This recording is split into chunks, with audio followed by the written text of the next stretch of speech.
Years ago I used to live in a trailer, and it was very hard in a caravan with no running water, no heating, and there's very little space in it. So years after, I moved into the house, a 4-bedroom house, and I think a lot of my house, and it's my home, and I reared my children in the house, and it's a comfortable of a house. You have your heating and your hot water and your shower, and everything is just a button, or it's just around me. So I love my house. We would boil the electric kettle. I'd put my tea bags into my big kettle, and I'd put it on the gas, and we'd let it smell. We'd have to smell the tea, so we'd let it simmer till we smell it. And then we'd put the milk in, and I'd mix it and take the tea bags out, and I'd give out the tea in the cups, and some would take sugar and some wouldn't. But there's a lot of my family that wouldn't drink tea out of electric kettle.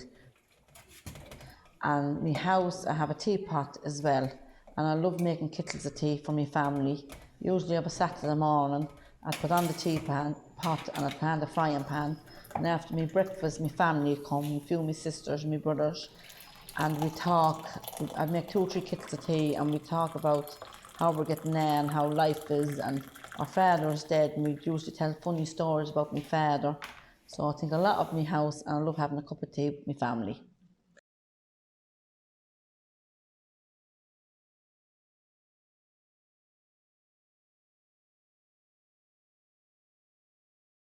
You'd use it as a tea can. The travellers themselves would make them, but they'd also sell them as well. And they came in very handy like that. They were mostly called a little milk churn and tea cans. They'd get up and they'd light a fire and they'd give themselves a wash, and then some of them might have to go to the farmer's house for milk because there's no fridges or anything like that, and they'd get the fresh milk and put down a tea can and have a cup of tea. And everyone would come up around the fire. It wasn't just for your fire or your family, they'd all come up along and get a cup. Looking very forward to it. Yeah. I keep it in the kitchen, and the children come in and they ask, why is it? Where did I get it? And I tell them that's what the travellers used to use years ago to make tea, or go and get milk in a farmer's house out of it. That was it. I liked them because mostly because travellers used to use them, and my grandparents had them, and my mother, and they used to use them, and they tell you stories about them. Yeah, and it's not that they'd go in and buy a pot or a can, because they didn't. They made all their own. Well, that's all they had. Right. And they could hang it on the bar that was at the fire, because there was a handle on the can, and it was easier to hang on it than put sitting in the fire. And that's the way they made them. Yeah, it makes me proud about it, and that the travellers made them themselves and used them and sold them on. It isn't happening, but a lot of young travellers collect them and keep them because they know the older travellers used to use them. Oh, preserve it, definitely, and keep it there and show it to the grandchildren and all the children and the young people around the side, because they don't know what they're for. So we do tell them. We just pass on the stories that we were told about them. It's a little skillet pot, and they use that for cooking in. Mostly spuds and cabbage and bacon, and that's what that was for. That sit in the fire, because it's heavy, it's metal, and when it'd be hot, it'd stay hot for a long time. It's like the casserole dishes now today, the heavy casserole dishes, but that's what the metal one was for. There's big ones and small ones, and there was an oven, but the skillet pot was mostly for cooking, boiling meat, cabbage. That one was small, because that's only a little more than a replica of it, but there was big ones and there was massive big ones, because the women that time had 10 and 12 children, and a lot of children to feed. Now they could have 2 big ones, one for the spuds and one for the meat and cabbage. And they looked after them well, because that's all they had. I got that one off my sister-in-law, but it was belonged to my brother that died, and I keep it. Someone sent a plant in it, but I don't. I keep it in the kitchen as well. He had it hanging out of a pump, you know, the old water pumps. He had a couple of them hanging around there, so I got that one. Yeah, well, it was the last thing I got. I have the 2 of them beside one another, right beside one another. So when the children come in or anybody comes in and asks, where did you get them, what were they for, I tell them. I tell them the stories about them. Yeah, so they're nice to have.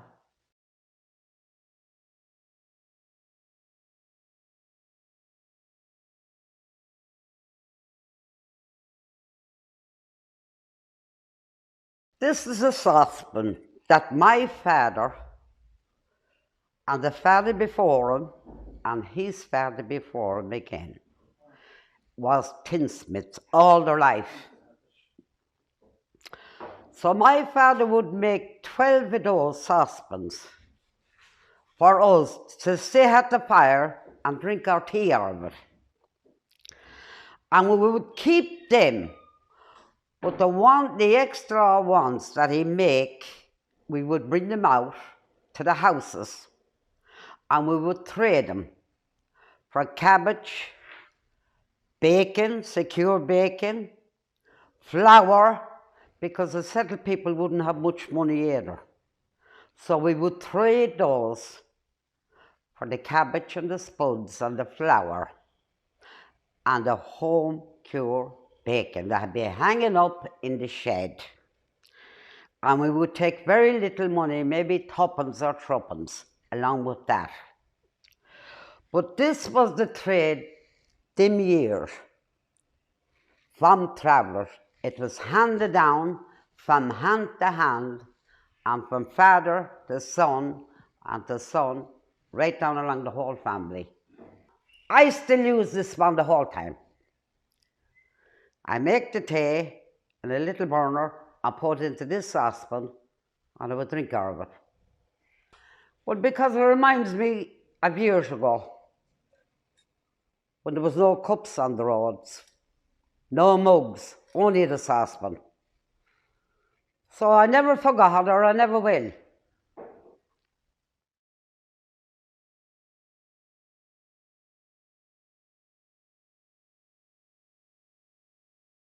I got them in Fatima in Portugal. Went to Fatima and I went into the supermarket. And as I'm going down along the supermarket, I sees I call them saucepans. We always call them saucepans, but they're called ponders and ways. I couldn't believe it. I just thought that was just travellers here in Ireland that did this sort of stuff. And that's what I just couldn't, when I seen them, say I can't leave you behind. I have to bring you with me. I wrapped them up and I had a little bag with me and they came onto the plane with me. I didn't put them into the case because I knew they'd be squashed. So they came on the plane with me. So I think they're nice. I did take them now once or twice to give people tea in them, but they roasted their lips. By the time that we were growing up, we had no other choice. We used to let the tea cool off before we drink it. But it reminded me of my grandfather, Davy Joyce, when he used to do the tinsmithing. The tinsmithing. And also it brought back memories of my Aunt Nanny, who's in a nursing home now, and her husband Martin, the Lord of Mercy. I used to go out in the country with him in the pony and trap. Bess was the name of the pony. And I used to be up in the trap. And he'd bring all these ponders and buckets and things with him.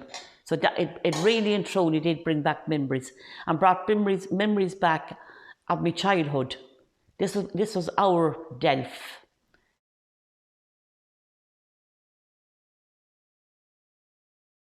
This is a beady pocket that my mother and all the women used to make and wear. And because we used to put it aside and tie it in, it just hold all their bits and pieces.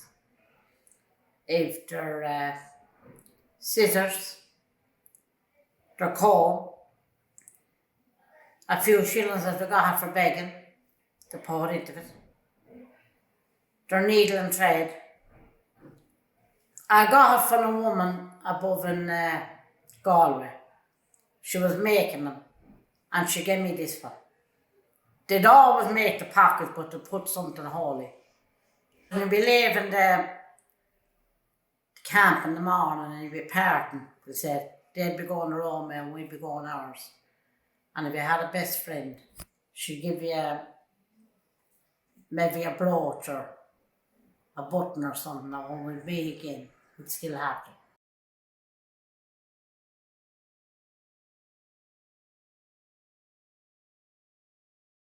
This pocket here is very special to me. My Aunt Nellie Joyce made it for me, God rest her.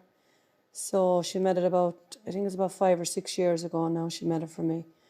But she lives in Navan. So Nellie lived in Navan and she was originally from Westmeath. And I was in chatting her one day and she was making pockets for her granddaughters. So I said to her, will you make me a pocket? So she said, I'll make you a pocket. What kind of a pocket do you want? So I said, will you make me a pocket in the Dublin colours? Now bear in mind, I'm a huge supporter of the Dublin GAA football team, and my Aunt Nellie was living in Meath and she was originally from Westmeath, so this didn't go down too well with her, as you can imagine. She wouldn't have been a big supporter of the Dubs. So she said, I'll make you a pocket. She said, I'll make one pocket only in the Dublin colours, she said, because you asked me to do it. So about a week passed by and I was down in Navan again chatting with my sister. My sister lives down there, my brother. And my Aunt Nellie sent for me and I walked into the house and she had this beautiful pocket on top of the table. She said, there's your Dublin pocket. So I call it a Dublin pocket. It's absolutely beautiful. It's done in the Dublin colours, the 2 shades of blue, the detail and the time that she put into it. And all the detail that she put into it, like the material in the Dublin colours and also the 2 shades of blue at the buttons. So the time and effort that she must go through to be looking for those 2 shades of blue, she got them perfect. And right in the middle of the pocket there's a miraculous medal in blue also. So this pocket means an awful lot to me. And she gave it to me. She said, there's your Dublin pocket. She said, now wish you luck with it. But she said, I won't be making anything else, she said, in the Dublin colours. So at that stage I didn't really care because I had my pocket and I was delighted. So then I'd say about a year or 2 after that she gave me the pocket, she passed away, so God rest her and give her a bed in heaven. So it even means more to me now, I suppose. It's one of my treasured items and I'd never part with it.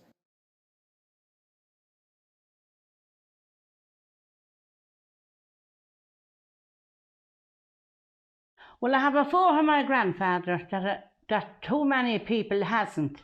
Not too many has it. And this is the camp that's called Newell's Bridge too, between Mullingar and Kilbeggan.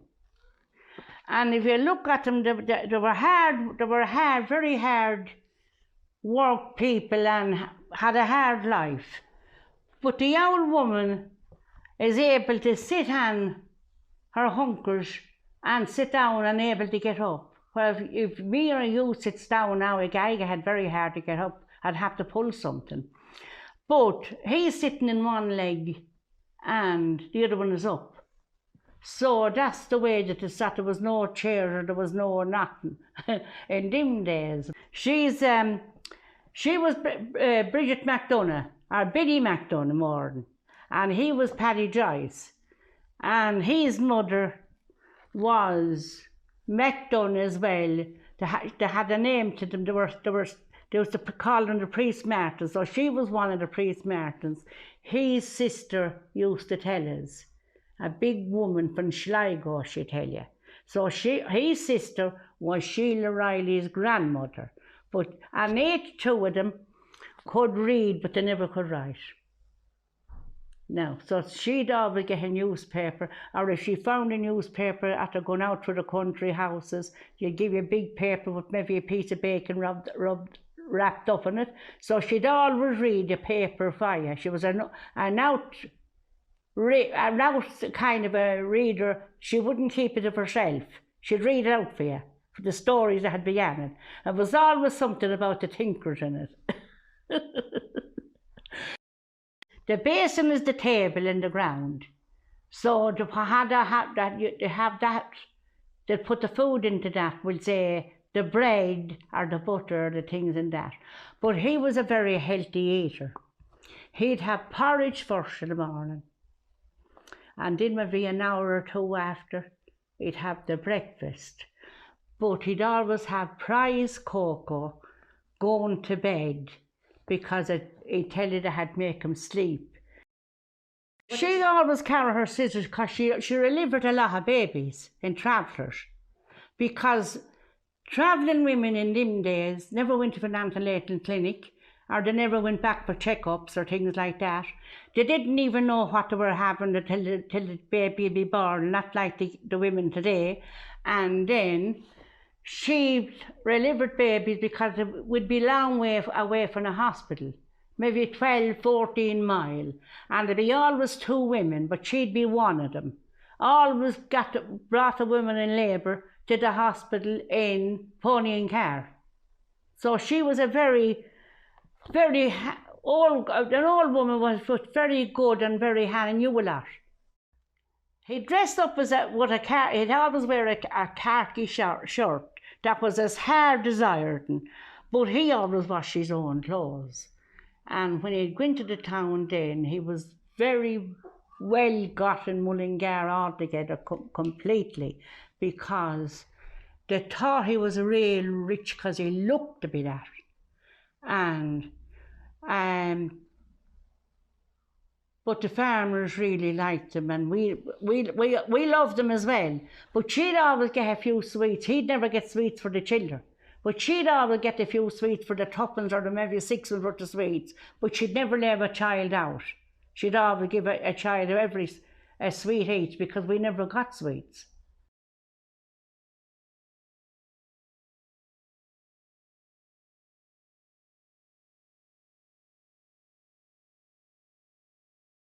Right, I have a bucket that my father-in-law, Tom MacDonald, made.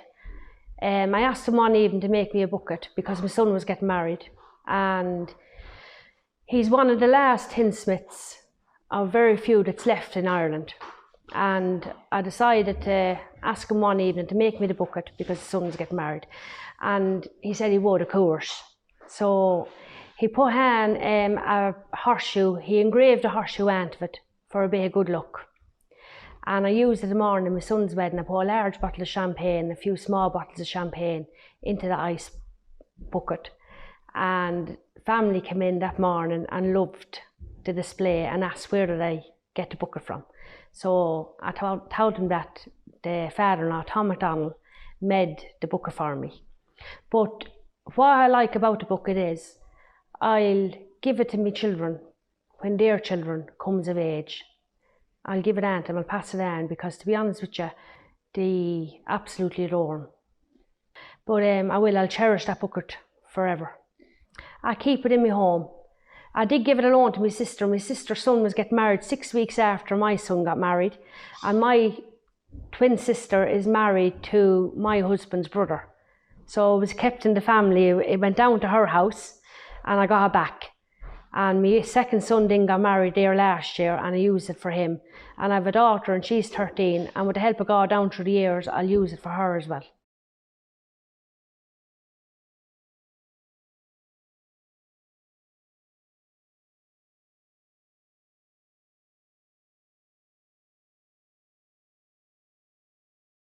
Yeah, I'm very close to my mobile phone.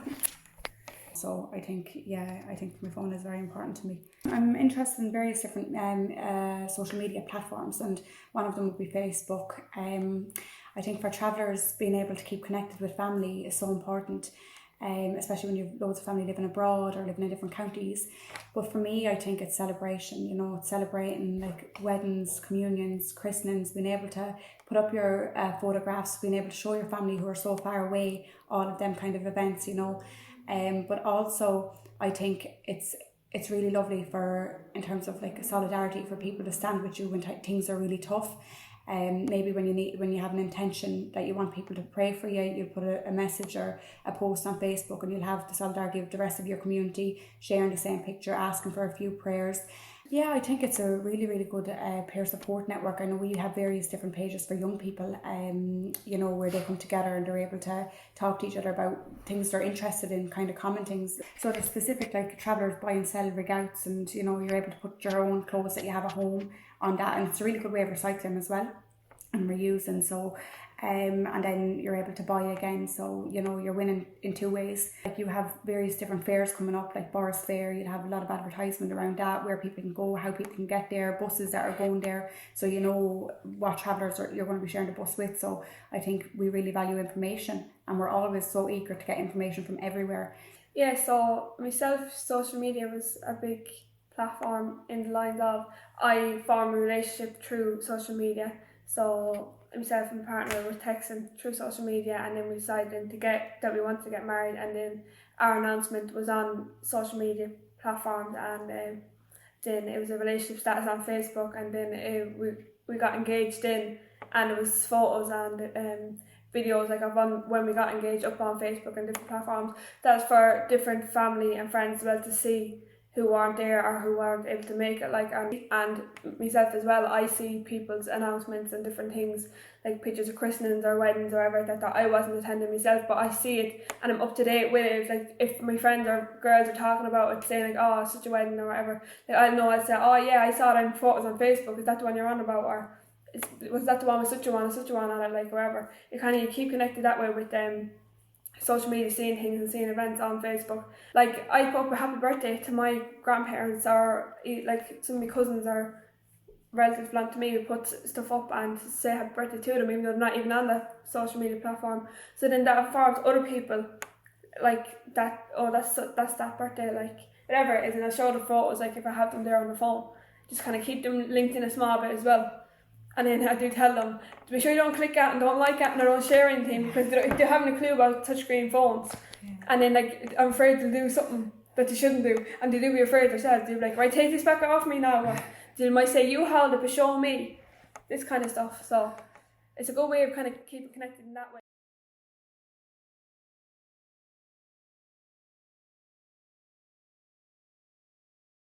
I have this goat.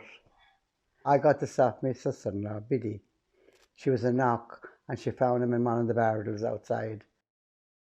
We always thought they were blessed, like, that they were holy, special things that was given to feed people.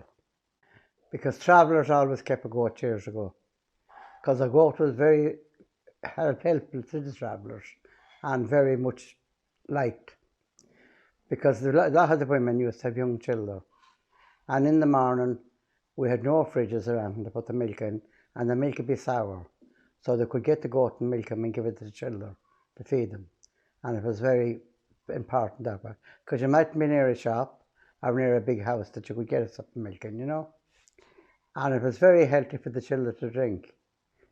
Because the children, if the children had asthma around them, the goat's milk was very good, and it used to clear it up.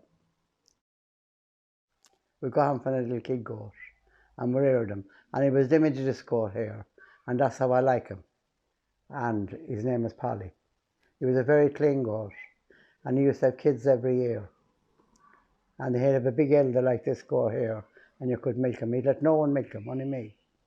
My mother, if I was gone off, my mother would have to call me or find out where I was, because he'd come back man around the place, and he'd rub his head into me for to go and milk him. I knew what he wanted. So I'd milk him, and he'd give a guy a can of milk. So you're very fond of the goat? Very fond of him. And I appreciate him very much. Up at the holy statues. I like the goat that much.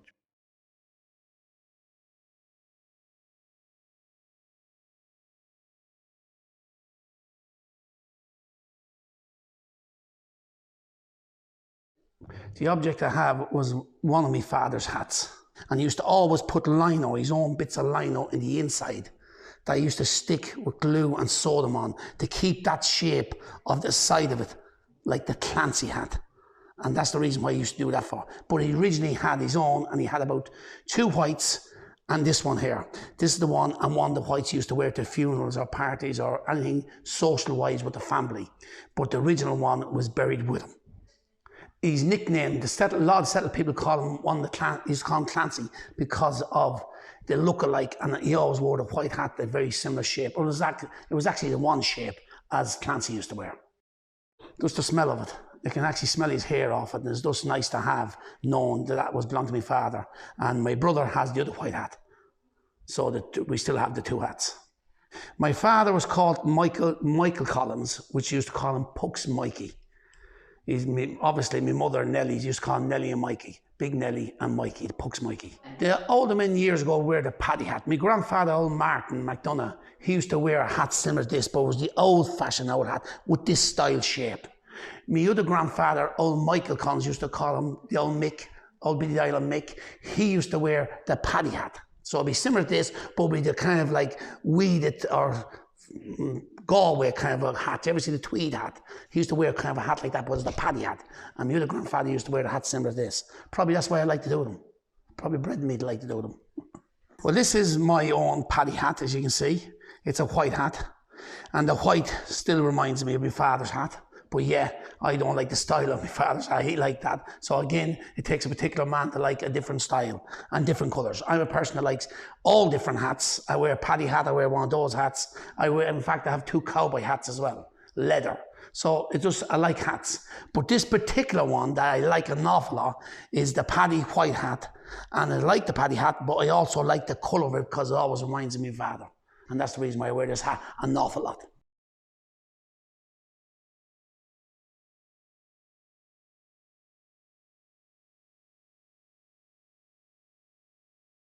So my objects for the exhibition is the statue of Fatima.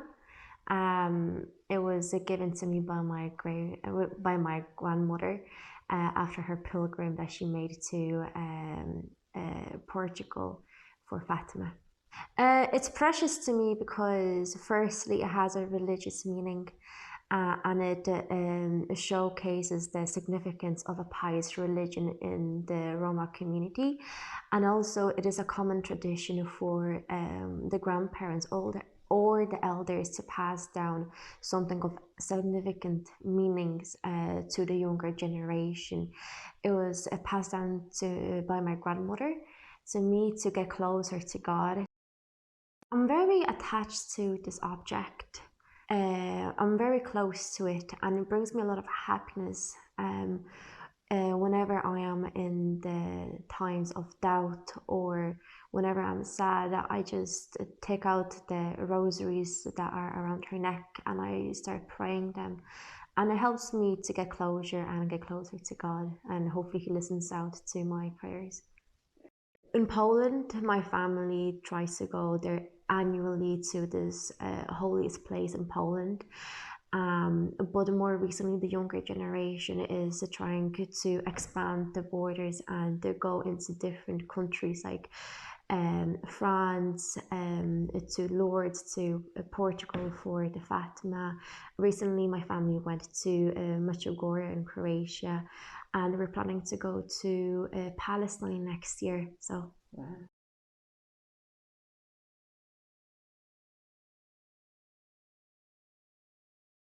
Oh, Sister Carmel, I was very fond of her, and I knew her over 30 years. I used to meet her at Mass nearly every morning, and she was a lovely old nun. That card is in my room, pinned over where I can see it, and I do say a prayer to her, because I know I can pray to her that she is in heaven, and she'll answer me prayers as much as she did on earth for me. I met her in Gardner Street Church, and we used to go into Mass there, and even many a morning on my own when I go in, she'd be there. And she'd say to me, I'm going to say a prayer, I'm going to offer up this Mass for you. And then when she'd be going out, she'd say, you want to come in and get a cup of tea with me? And my way of thinking of nuns would be, I always liked them. There was convents we used to go to, and travellers would be stopping around them with convents. Other ways they fed us, with food and that as well. You could go up and they'd feed you and give you stuff. But I remember my first communion, and it wasn't Sister Carmel that was around that time, but there were other nuns in the County Longford.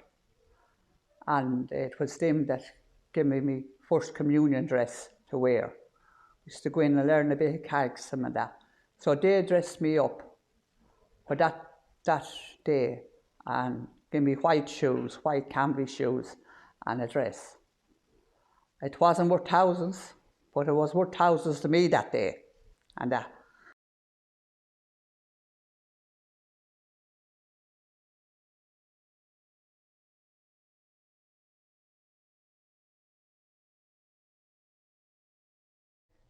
This is a candle that was handed me by my mother a few years back. It's a holy candle, the Holy Family. She uses it for intentions, a little candle on top of it for intentions.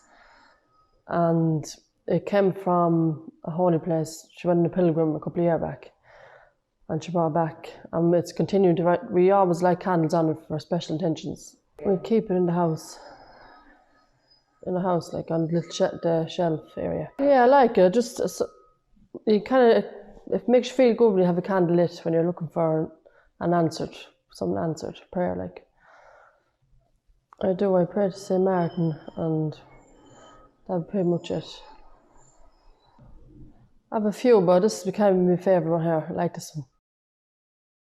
It's the Holy Family's on it, so it kind of a bit more special.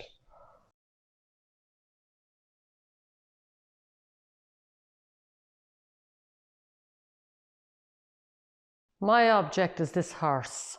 I got this object from an uncle of mine that loves these kind of things as well, and loves horses, and he makes little small horse cars sometimes. So he gave this horse one day, and I like it because it reminds me of years ago. When I was growing up as a child, a horse was very important to travellers, and it played a big part in their lives, because it was a way, like the horse was you needed a horse for making a living, like going from house to house. You needed to carry what you'd get, like straw, sticks, food, whatever you'd have. And also, if a funeral happened, you could drive to the funeral in the horse and car, and maybe give another few people a lift. Now, they might be all like this fine horse here. You could have good horses and bad horses. You wouldn't have always like this, but you'd have good and bad. And sometimes if you had a good horse and you ran short of money for some reason, like maybe paying for a funeral or doing something like that, that was more, well, you had to sell the horse and maybe get a cheaper horse, but wouldn't be as good as the one you'd have. But it kind of varied from family to family.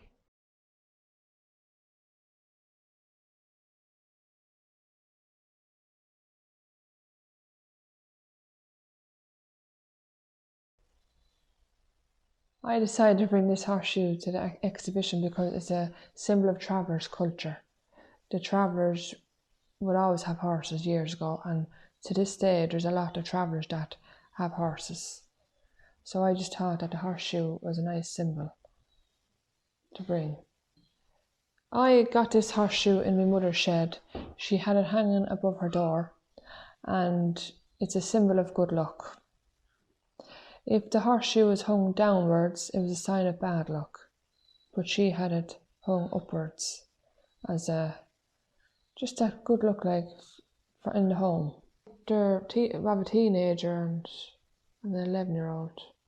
But yeah, I'd mention now what the horseshoe was for, and my mother would. She would often tell them the story, as she had told me what the horseshoe was for. She would tell them that as well. When the horseshoe was left over, they would get the horseshoe and they'd play a game of horseshoes. There would be like a silver pipe in the grass, and they would aim to hit the horseshoe, see who'd get closer to it. I'm living on a site, and a lot of the traveller men would play the horseshoes during the COVID, and it was just a great pastime for them. The men would organise a tournament with other traveller men for different traveller sites, and they would all compete in the tournament to see who would win. And it would involve some of the older men that would have more experience, and then they would kind of teach the younger men a few tricks of the game that they would have played years ago. So it was young and old getting involved.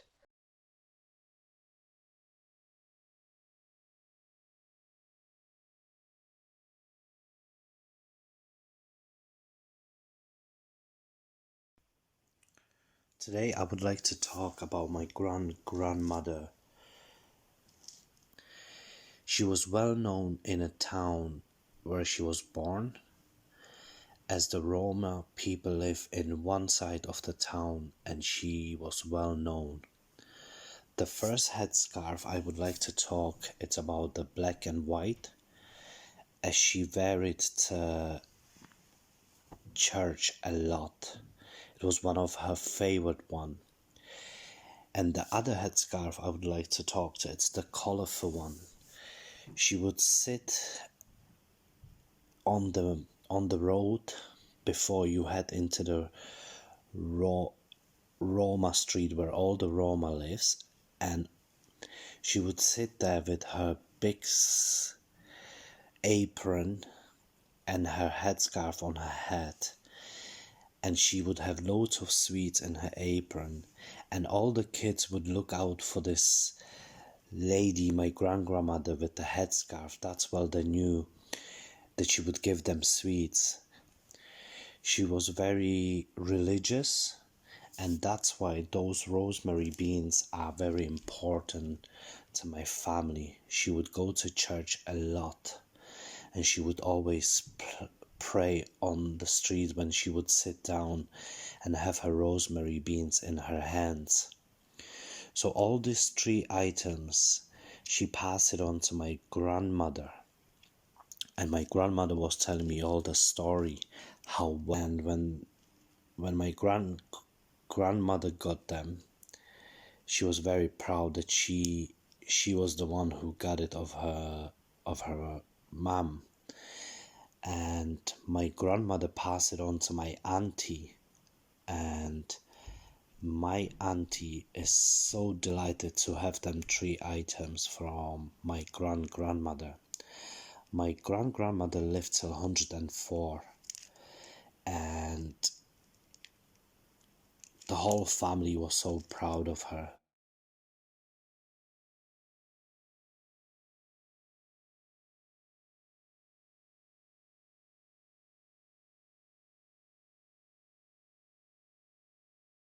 This is a plate with wagons and horses, and the man there and the woman and another man here, and they're at a fire with a kettle waiting for the kettle to boil, and there's wagons in the background.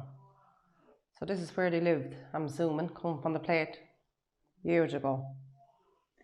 I got this 23 years ago off my sister, and my grandfather used to come into my trailer and he used to look at it every morning, and he fell in love with the plate. So one morning he came in, I had 4 of them and I gave him the 4 of them. So he brought them over to his house. He had them up in his windowsill of his house, and when anyone used to come in, he used to show them the plates. He was really proud of the plates. So when he passed away, my grandmother had them, then she passed away in December, and I got them back.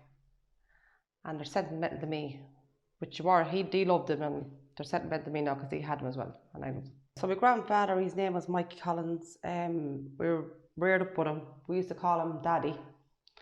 We wrote him all our lives, so he was always around us. He passed away in 2005, so he's a big miss to the family when he did pass away. He lived the life on the road, yeah. He lived the life in the tins, the wagons, the straws. He'd tell you all this, the fires, the horses. He loved the horses as well, and the wagons. He was born in Trim, and he was mostly around Westmeath, Mullingar area. Yeah, him and Biddy, his husband and wife, yeah. Yeah, I have it now in my own house, in a cabin press. So there's 4 of them. There's 2 of these, and there's 2 different ones, just horses on it. Well, Travellers had, you'd see these years ago with all Travellers, had all them plates there with the horses and wagons. And I think they adored them because the reason why it was all about Travellers' life on it, the wagons, the horses, and kind of bring back memories to them when they all settled in the houses. But they're looking at the plates. Whoever has them, like, treasures them, because they're so old as well, you see, and passed down with generation.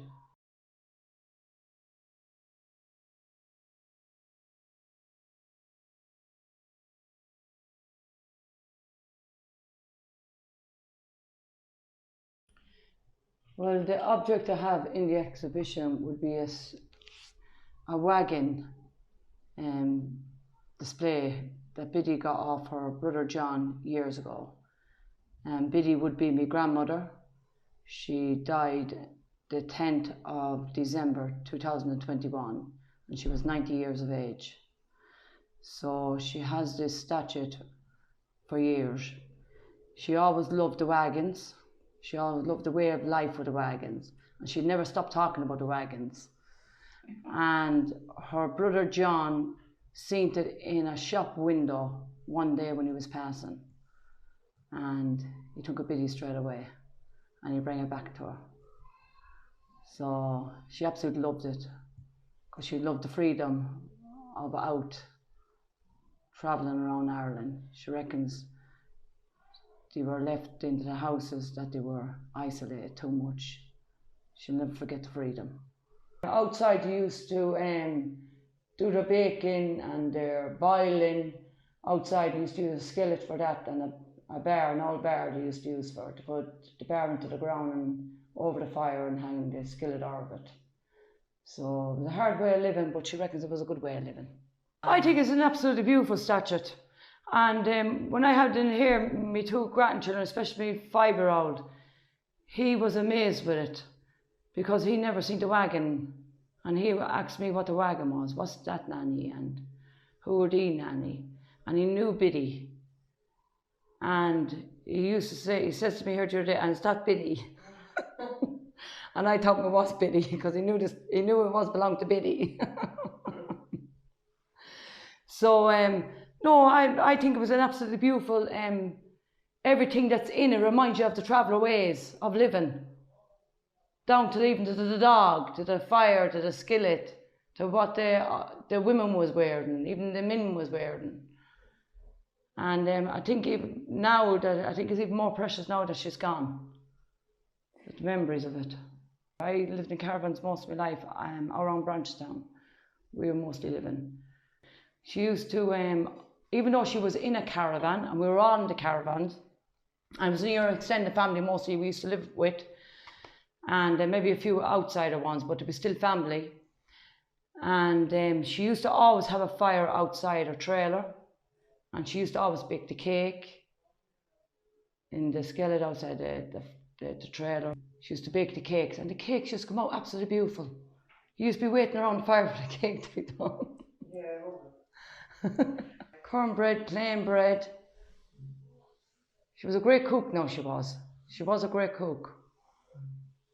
Reminds me of her, yeah, big time. When you see it more, you'd miss her more, so.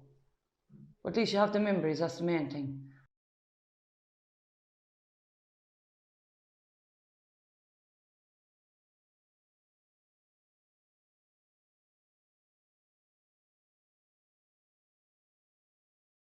My object is the 4-corner basket. That it was very important to the traveller women. So the way it was that when they were going out, say, they used to call begging the houses. They used to take the 4-corner basket and they'd have swag. So the swag, it'd be like it'll camphor balls, spools of thread, needles, it'll washing brushes, and probably some of the paper flowers as well. So when they'd knock at the doors and say into the farmers' houses, they could swap the swag for food or for money or for anything really that the women had decided to need. So that's how they made their money and how they'd swap. So say like if the woman in the house said she'd no money today, they might say, well, give me a little in the bacon or so many ounces of flour or a piece of bacon or cabbage and maybe spuds to swap. But the 4-corner basket, why the 4-corner basket, I don't know. Maybe they held things in each of the corners and they wouldn't go all over the place. So I'd say that was the reason, and a little handle. So it was a very handy basket, and it was a very good little tool, like for going out selling things. And sometimes they might knock at the door and they might say, hello, would you like to buy something from the basket? So they'd come over then and have a look in the basket. Well, my mother had a way of knocking at the door, and when the woman had opened the door, she'd say hello, and she'd leave the basket down inside the door, so the door wouldn't be closing. So she kind of had them trapped. So it was a way of probably maybe saying, no, you'll have to take something from it. So this is the way now she could talk to the woman and leave the basket down. It'd make you lonesome to think of the travellers years ago. But the traveller women years ago, like they were it was something that they survived from. So they kind of survived from the little basket. When today, it's so changed.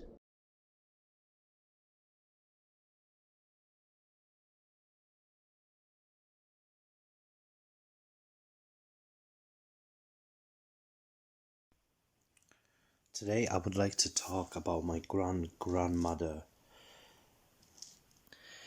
She was well known in a town where she was born, as the Roma people live in one side of the town, and she was well known. The first headscarf I would like to talk, it's about the black and white, as she wear it to church a lot. It was one of her favorite one. And the other headscarf I would like to talk to, it's the colorful one. She would sit on the road before you head into the Roma street where all the Roma lives, and she would sit there with her big apron and her headscarf on her head, and she would have loads of sweets in her apron, and all the kids would look out for this lady, my grandmother, with the headscarf. That's well they knew that she would give them sweets. She was very religious, and that's why those rosemary beans are very important to my family. She would go to church a lot, and she would always pray on the street when she would sit down and have her rosemary beans in her hands. So all these 3 items, she passed it on to my grandmother.